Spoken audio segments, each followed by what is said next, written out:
I've had the opportunity now, in part thanks to my half-hour commute to work, to listen to the Distributist's recording of his Substack that he wrote on the 4th of July this year.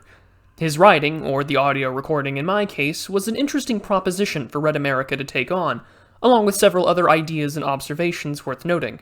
I don't want to sound like I'm brown-nosing when I say that this has given me a lot of perspective, or at least reason to pause and think and make this video.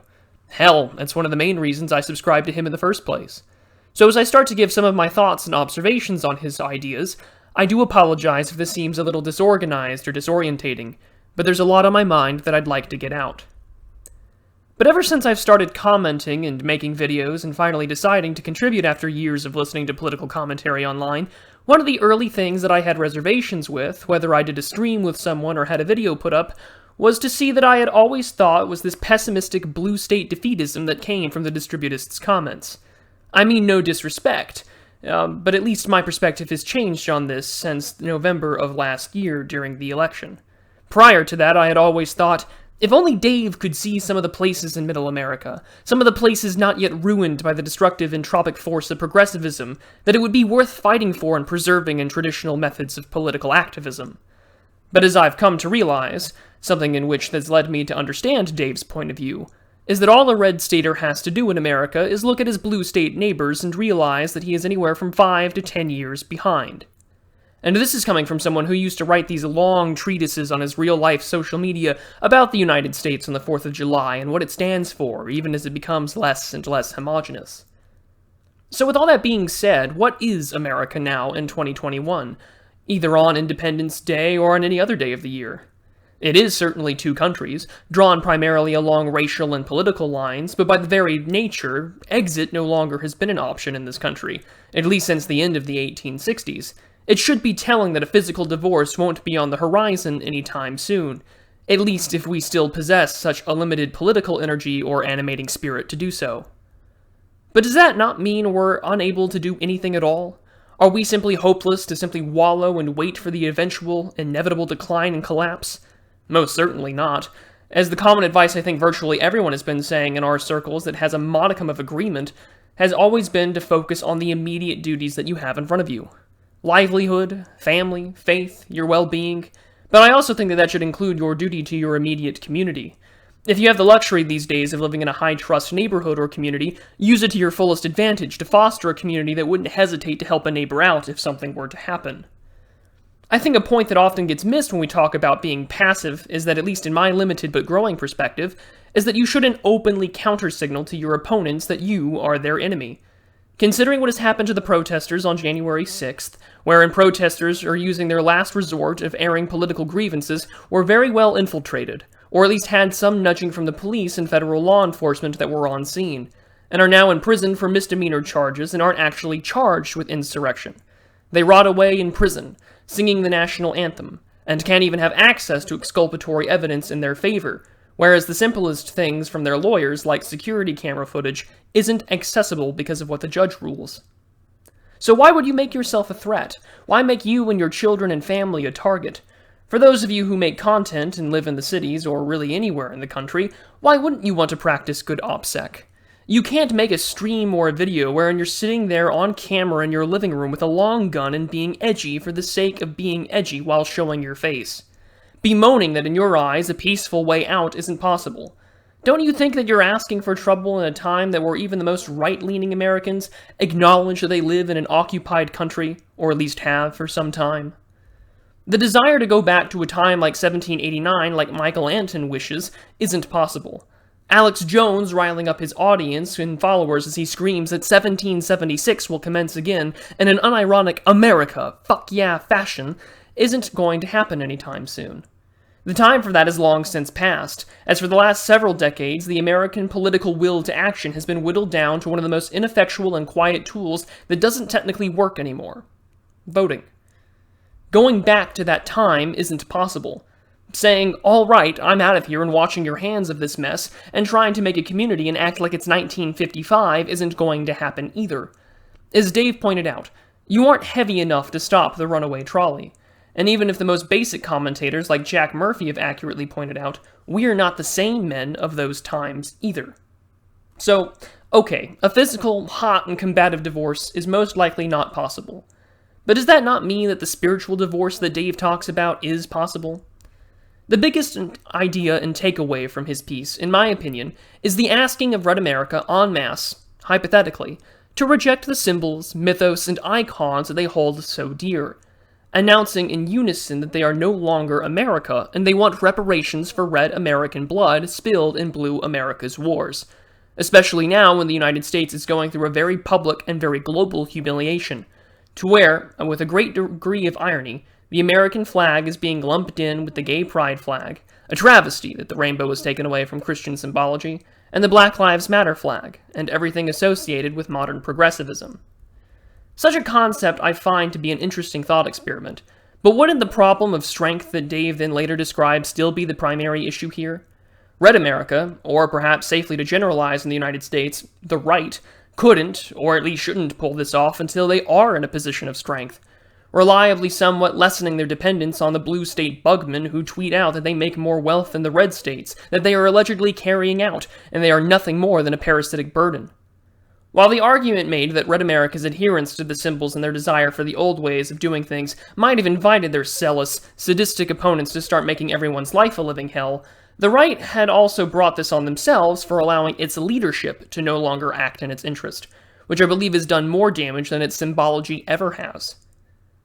But even then, do I think that this is a feasible ask? Albeit not one to go all at once, as it may happen.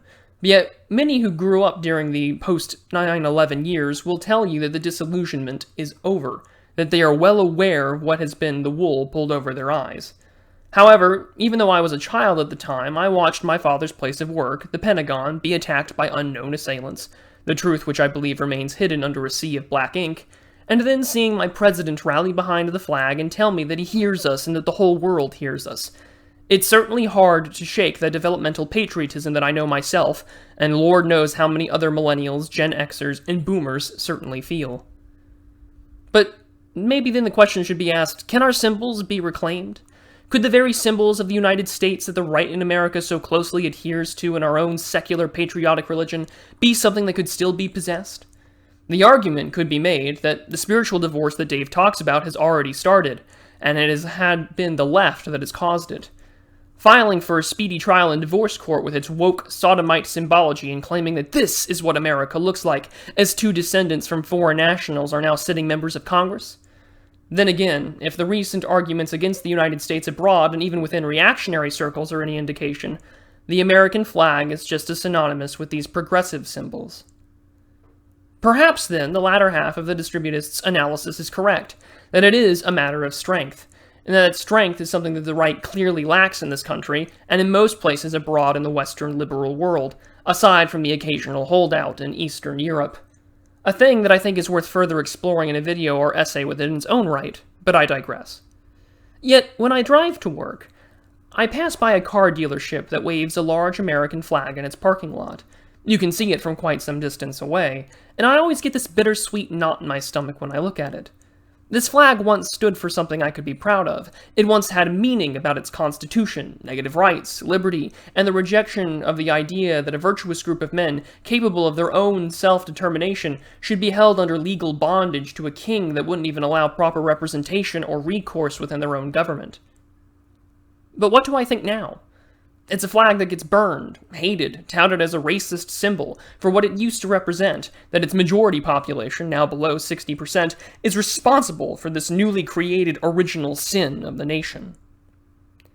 But even now, with its elites that rule over us, their ideology and religiosity put out by a priestly class of urban media bugmen, with their zealotry of those at the bottom just clawing for their way to have a scrap of authority, attention, wealth, or anything that they can get their hands on for influence of income. These people hate the Constitution. They hate the original mythos of the United States because they read Howard Zinn and they were told by their childless professors in college that the United States' founding was some thinly veiled defense of slavery or Christian nationalism. So the only time that the left ever uses these old symbols, which I would say is becoming less and less these days as the new religion flails about figuring what its doctrines and traditions are, is to use them as a cudgel anytime that the right wing in the United States does anything remotely resembling fighting back other than just calling out hypocrisy. But, then again, this could just be the simple fact that the left is in a position of strength. We know that physical exit hasn't been a real thing for us in the US for some time now. Conservatives want out of the Middle East for realizing that they were lied to by their supposed betters, watching countless of their fellow countrymen come back home alive with injuries and countless others lost by suicide, then to be called cowards, unpatriotic, and misogynist for not wanting to engage in the futility of defending women's schools in Afghanistan. We see this from the left and the mainstream right, especially in the wake of the almost instantaneous fall of Kabul and Afghanistan all around. Or we also see it when governors like Ron DeSantis, for all of his faults, is actually wielding power that would actually be used against his enemies, is called an authoritarian or a fascist from others on the right for simply defending his state from critical race theory or mask mandates. The symbols that we Americans put ourselves on the right have only become this vestigial animating calls to political action at political conventions, or perhaps the warm fuzzies with patriotic and often propagandistic films about the United States, whether it's in cape shit movies or stories from various wars, Lone Survivor being a very good example. All the while, these symbols are the very rock of our brotherly countrymen have used to struck us with, the red American able time and time again that they wish to destroy from their older blue brother Cain, leading us to our demise. Such a betrayal, of course, from what we once were to our fellow countrymen is not surprising to say the least. Over-socialization, realizing that those in power can easily import those who will loyally do whatever you tell them to do through a disturbing patronage system, all the while the original loyalists have become so atomized that they welcome their own destruction as that they can only view their low-trust diverse societies through the lens of food trucks or Olympic medal counts. We have become a society that Richard Hania points out that our progressive counterparts have taken advantage of by increasingly turning up the heat on existential threats and dread, demanding a higher time preference so that action is taken every time and all the time. Whereas the right so-called political leaders will tell you to just simply think about the debt crisis and their grandchildren. I mean, just look at Noam Chomsky getting obliterated over climate change compared to police shootings of African Americans. It is clear to say that we are no longer the men that had the strength to put a stop to things, but there is at least an upside to say that many on the right are rediscovering what they once were. For there was a time where men fought wars and engaged against their local government like the Battle of Athens. However, in the vein of what good times create, those men would later elect leaders that would inevitably betray them. This is not to shift blame away from our current leaders or people like you and me. However, the voters of old and its adherents to the right in the West would rather say they've been a part of a long and historical trend that has unfortunately become tradition. We often talk about kicking the rhinos out of Congress and voting people in with our interests, but then when the United States Congress has a roughly 92% re-election rate, and within my state of Texas there are maybe 2 or maybe 5 actual competitive House districts, perhaps it's safe to say that our actions, not so much our symbols, keep bringing it upon ourselves. The symbols do play a part, yes, but it is because we allow those symbols to be abused by people who claim to be, even if nominally, on our side. Surely, yes, our symbols are still a cudgel that gets used against us, in the same way that Nancy Pelosi will invoke Catholicism when she says that she doesn't wish ill will on anyone or that she doesn't hate anybody. And not to bash on anyone's faith, but I do have to admonish the Catholic American nationalist or integralist whose dissident right position wants them to have a based America under the Pope, seemingly forgetting that the United States at its founding was at least 95% Protestant. Again, this is no offense to anyone, as I'm sure the rebuttal to such a claim is that America was doomed to the start because of the Reformation as the cause of all evil for progressivism. But this is more of an aside, a non sequitur from the larger point being made, and maybe it's my own residual respect for the founders coming out as I write out my response to the Catholic bias of someone's work I dearly respect. But to be back on point, I think the abandonment of American symbology is a large ask, but one that is taking place also right before our eyes. The Olympics had its viewership down by an unimaginable margin.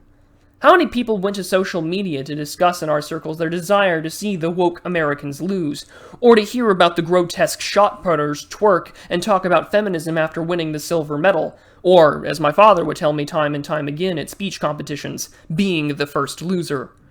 I know that many dissidents in the UK had a taste of this as well when it came to the European finals, over the kneeling dispute with the English national football team. And can you blame them? When sports, arguably the last thing that red and blue America could sit down, put politics aside, and watch the game, became political, there was no longer a point to have any loyalty. If the right has any sense of self-preservation, whatever the right is to create as to some sort of new set of first principles or a political formula, it cannot allow for the existence of institutions, ideas, or political factions bent on its own destruction within its system or its nation. I'll link that video in the description when I go into more detail. But, okay, so we abandon our allegiance to sports teams and other cultural entities that hate people like you and I. What then? Well, you're not planning to get your fix through the planned XFL or Canada's Football League? I would hope that one has a stronger constitution than that. The Distributist's proposed idea highlights a greater issue within the right wing that only a few niche communities or personalities are trying to tackle: the question of our own cultural artifacts. The right has a culture of good work ethic, religiosity, dedication to family, God, and community. I think it's rather disappointing that what constitutes right-wing media, that's not news or commentary, is the occasional self-published author, or the straight-to-DVD or streaming overly preachy evangelical God's not dead kind of movies. Now, this is not ignoring or denigrating the works of those like Semiagog or Zero H.P. Lovecraft, or countless others who have published fiction, created paintings or woodcuttings, or guides to things like farming for the escaping urbanite. We need more of this. We must be greater patrons of the arts when and where we can, encouraging us to write more poetry, create epics, short films, whatever it may be that is something that can be helping us foster a positive direction for the right wing in terms of culture. But I think it wouldn't be fair to address some of the criticisms that might come from agreeing or even advocating for the renouncing of symbols and ideas. Prude, why on earth would you advocate for this? Do you hate America? I certainly don't hate America. Hell, I didn't even grow up in the America that I have envisioned in my mind. I grew up under a time of a facsimile of a united and patriotic America under George W. Bush, only to watch that vision break as the global economy collapsed before my eyes, and his so-called progressive successor only intensified a conflict boiling with unpopularity, and took advantage of his predecessor's work and expanded the security state whose framework is now used to keep red Americans in prison for political reasons. What about any of that is American? What about any lack of recourse we have for average citizens against pharmaceutical companies who call people in West Virginia pillbillies for their blatant lying to the people about addiction, and a government about the opioid crisis that doesn't want to solve it because it primarily kills white people? The spirit of mythos, the founding, the culture of rugged collective advancement of the American ideal into the unknown lands, and to make a lot for yourself, is to sit under your own vine and fig tree. It's not present for too many people these days. Not to mention a good chunk of the country and its descendants weren't even here before 1965. Plus, that mythos is being attacked from the top, with a direction of its zealous and sadistic underlings to tear down statues, to claim that the founding was racist, to look at 1619 over 1776, or appropriate the founding for the minstrel show that is Hamilton. Yet, in their attempts to rewrite that history, it is also completely decoupled from the fact that the actual history, the stories behind the symbols, and their viewpoint, is problematic. Just take Hamilton, for example. While it emphasizes the importance of immigrants and diversity in its casting, it's also important to point out that Hamilton would write vicious letters to his critics defending himself as a truly white person, rather than someone of mixed racial heritage. But at the rate that we're at, the opening lines to his video are correct. We can't keep living like this. Between the utter destruction and replacement of the secular religion that was centered on America's original Anglo-European roots, to a now civil rights era taken to its logical conclusion, with every potential disparity, even if caused by the individual minority's agency, it's now a direct result of systemic racism. Where foreign-born judges in our court system, led in by refugee policy, will rule that certain immigration laws are racist because it has an apparent disparate impact. We can't keep living like this. There's no way for things to hold together. So for this red stater, this young man knowing well that he will try to forge a living in an inevitably post-white, post-America United States, I think it's best to stop giving my enemies weapons that I hold sentimental value towards. But at the same time, I am also watching my enemies drop them for the latest intersectional queer plaything to maintain their empire of woke universalism, the logical conclusion of its liberal predecessor. However, I will never advocate for the American collapse. I think I've been quite clear on this because I still hold a love for this nation and what it once was. a bias I have rather been open about given my upbringing about service, duty, and country. But what was lost doesn't have to be gone forever. What comes next, a great reconstitution, collapse, or an American Renaissance, is to discover what was lost, and we may be taking the first steps to figure that out. Our abandonment, to say that we are no longer America, our blue state coastal elites are, does not mean that we forget the memory or sacrifice of those people and that of the nation. They can still very much be our guide even if we aren't openly identifying with him. Much like Christians living under the Iron Curtain, we may not identify or hold to the beliefs of the regime, but that does not mean we openly show our faith and our ideals openly, only then to be lined up against the wall. These are some of my thoughts, and I look forward to seeing you all in the next video. Take care.